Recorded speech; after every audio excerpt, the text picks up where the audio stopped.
یہی قریب میں جو رائے گنج کا مرکز، میں پہلی دفعہ جب یہاں سے 4 مہینے لگا کر گھر گیا تو گھر مفتی تقی عثمانی صاحب سے میں نے گزارش کی، حضرت تشریف لے کر آئے، اور یہ بات جو بھی میں آپ سے کہہ رہا ہوں نا، اللہ کے لیے اپنے نفس پر پہلا قدم رکھنا، پہلا قدم نفس پہ رکھنا، دوسرا قدم جنت میں۔ تو طبیعت پر بڑا بوجھ پڑ رہا تھا، میں کیسے کروں گا، میں کیسے کروں گا۔ آج کے بعد اگر نامحرم عورت سامنے آئے گی تو میں نظریں کیسے ہٹاؤں گا۔ سامنے سے نامحرم عورت آئی، آپ کی اس پر پہلی نظر پڑی اور آپ نے اپنی نظر جھکا لی، اسی لمحے اللہ پچھلے سارے گناہ معاف کر دیتے ہیں، اور ایمان کی وہ حلاوت عطا فرماتے ہیں جس کو آپ اپنے سینے میں محسوس کریں گے۔ اسی لیے اللہ رب العزت نے اپنے بندے کے اپنے طرف آنے کو جہد سے تشبیہ دی۔ اللہ رب العزت کا ارشاد ہے والذین جاہدوا فینا، میرا وہ بندہ جو میری طرف آنے کی جہد کرے گا۔ آرام سے نہیں آ سکتا، آرام سے نہیں آئے گا، نفس پر بوجھ ضرور پڑے گا۔ جو جہد کرے گا، جب بیٹا کسی غلط بات کا مطالبہ کرے تو بیٹے سے کہے گا بیٹا باوجود اس کے کہ تو میری اکیلی اولاد ہے، لیکن میں کیا کروں، یہ گناہ میں نہیں کر سکتا کیونکہ اللہ اور اس کے رسول کا حکم نہیں ہے، یہ میں نہیں کروں گا، بیٹا یہ میں نہیں کر سکتا۔ اس کو اللہ فرما رہے ہیں والذین جاہدوا فینا، جو میری طرف آنے کی کوشش کرے گا، لنہدینہم سبلنا، میرے بندے غور سے سن، میں ضرور در ضرور تیرے لیے اپنی قربتوں کے راستوں کو کھولوں گا، پہنچ جائے گا تو میری طرف۔ تو میں نے جب یہ بات سنی تو میں مفتی صاحب کا چہرہ دیکھنے لگا، میں نے کہا حضرت مجھے بات سمجھ نہیں آئی، مجھے سمجھائیں ذرا، مجھے نہیں بات سمجھ میں آئی۔ اللہ کی قربت کے راستے کیا ہیں؟ تو فرمانے لگے کبھی اس ماں کو دیکھا ہے جو پہلی مرتبہ اپنے بچے کو زمین پر کھڑا کرنے کی کوشش کرتی ہے، 8، 9 یا 10 ماہ کا بچہ ہوتا ہے یا 1 سال کا، جب اس کو پہلی دفعہ کھڑا کرتی ہے تو اپنی دونوں انگلیاں اس کے ہاتھ میں دیتی ہیں، پھر اپنے ہاتھ چھڑوا کے پیچھے ہو جاتی ہے۔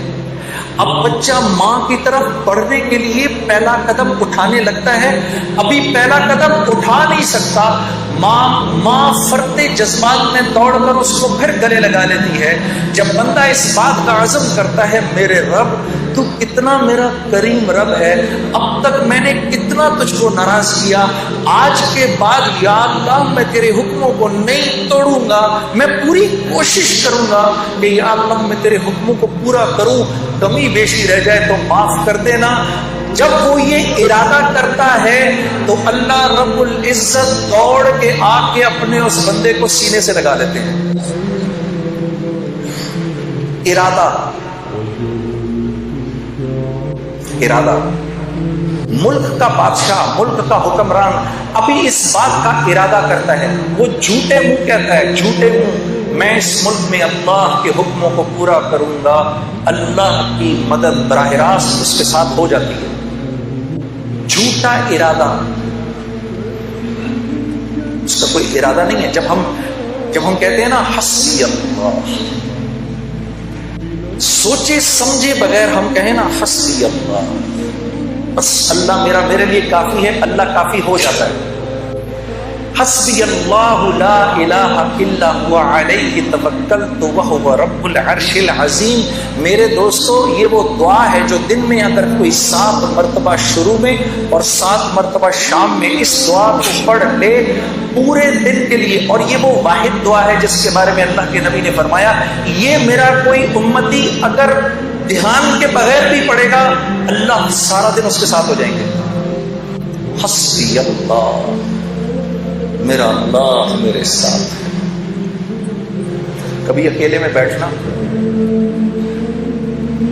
اللہ سے اپنے گناہوں کی معافی مانگ کے پھر تھوڑی دیر میں دل کو ایک تسکین ہوگی، 2 آنسو نکلیں گے، سمجھ جانا اللہ نے خوش ہو کے معاف کر دیا۔ پھر کہنا آنکھیں بند کر کے حسبی اللہ.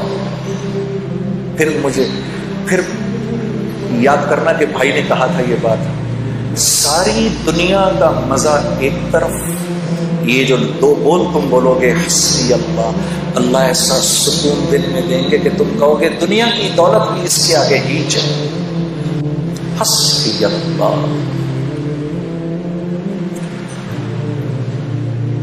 تو ہمارا مسئلہ نیکیاں کرنا نہیں ہے.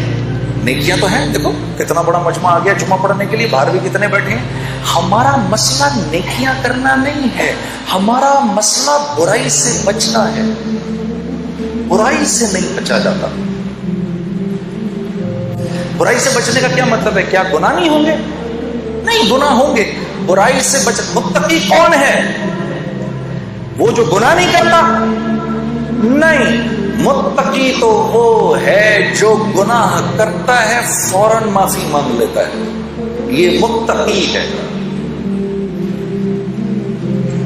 گناہ کیا معافی مانگ لو، اللہ مجھے معاف کر دے، معاف ہو گیا. پھر گناہ ہوا، یا اللہ مجھے معاف کر دے.